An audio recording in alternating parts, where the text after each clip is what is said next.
Hello, and welcome back to Bedtime Stories with Vice Vice Baby, where we will continue the story of Neddie and Beckie Stubtail. Story 12. Neddie and Beckie Go Home. "Oh, Neddie!" exclaimed Beckie Stubtail, the little girl bear, as she rolled over in the clean shavings on the floor of the barn where the circus animals stayed during the cold winter months. "Oh, Neddie, I've just thought of the nicest game we can play. Oh, it's just too lovely for anything." "Ooh, a girl's game?" answered Neddie, the boy bear, as he looked under a pile of sawdust to see if he could find popcorn ball, or maybe an ice cream cone. "Mind, I'm not saying for sure, but maybe." Anyhow, Neddie found nothing to eat, so it doesn't make any difference. "I don't want to play any girl's game," went on Neddie. "I don't call Neddie very polite myself, but then you may think differently."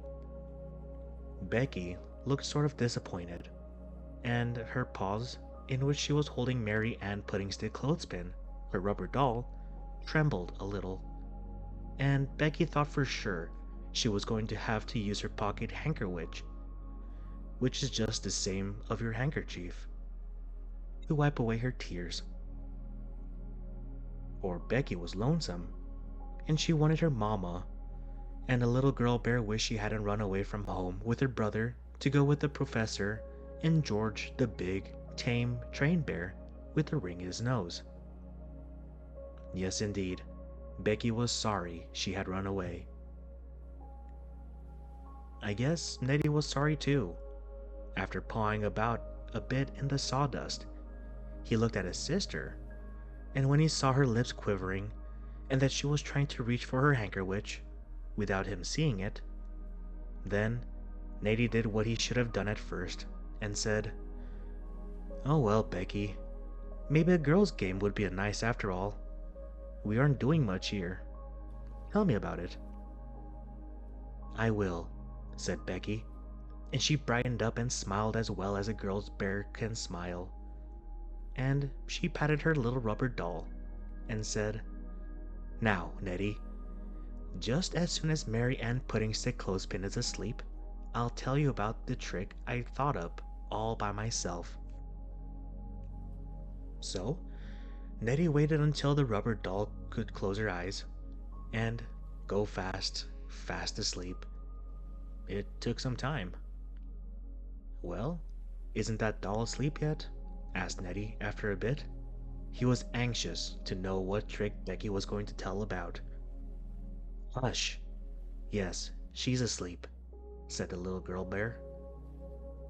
"Come on, we'll go over near where the elephants are eating their peanuts, and I'll tell you all about it." "Will you kindly watch over Mary Ann Puddingstick Clothespin?" asked Beckie of the big hippopotamus. "I will," answered the river horse, yawning until it looked as if someone had opened a big red flannel bag. So large was the hippo's mouth. "Now, for my trick," said Beckie when she and her little brother were over on the other side of the circus barn where the elephants lived. "I was thinking, Neddie, that if we could get a long plank or board, we could put it over the back of one of the big elephants. Then you could get on one end of the board and I'd get on the other, and we would seesaw and teeter-totter up and down, and the people watching us would like the trick very much." "Yes, I think that would be fine," cried Neddie. "Why, that isn't a girl's trick at all. It's good enough for any of the boys. We'll do it, and maybe we'll get a lot of sweet buns and some lollipops too." "Why, that's as good a trick as some that George does." And George was a pretty good trick bear too, let me tell ya. When the professor blew his brass horn, "Ta-ra, ta-ra, ta-ra," George would somersault, or peppersault, and march like a soldier and do all things like that. Well, Neddie and Beckie found a long, teetery-tottery plank in the barn, and then they asked the kind old elephant, who had once helped Neddie, if he would let them put on his back for a seesaw. "Why, to be sure I will," kindly said the elephant, and with his long, rubbery, stretchy trunk, he put the plank on his own back, for it was quite too heavy for Neddie and Beckie to lift so high. "But I wonder how we are to get up on the plank now?" asked the little girl bear. "You can climb up my neck, if you don't scratch me too much," said the spotted giraffe, who was as tall as a stepladder. So, Neddie climbed up the neck of one of the giraffe on one side of the elephant, and Beckie climbed up another giraffe on the other side, the bear children taking care not to scratch the tall, spotted creatures. Then, the little bear cubs got on the plank over the elephant's back, both at the same time, balancing themselves nicely. And then they began to teeter-totter. Up and down they went, while Beckie sang this song. "Teeter-totter, bread and water, up and down we go. Sometimes I'm very high, then again I'm low." Well, the bear cubs were having a fine time when along came the circus man and the professor, who owned George, the trained bear. The two men, who can speak and understand bear and all other animal languages, watched Neddie and Beckie doing the teeter-totter trick Beckie had thought of all by herself. "That's pretty good," said the circus man, speaking bear talk, and nodding towards the two little bears. "Yes, indeed," said the professor. Then the two of them talked for some time in their own language, which Beckie and Neddie could not understand very well. Beckie and Neddie felt very proud that the circus man and the professor should like their trick. But a little later, when the pole parrot came over to them and told them something, they did not feel so happy.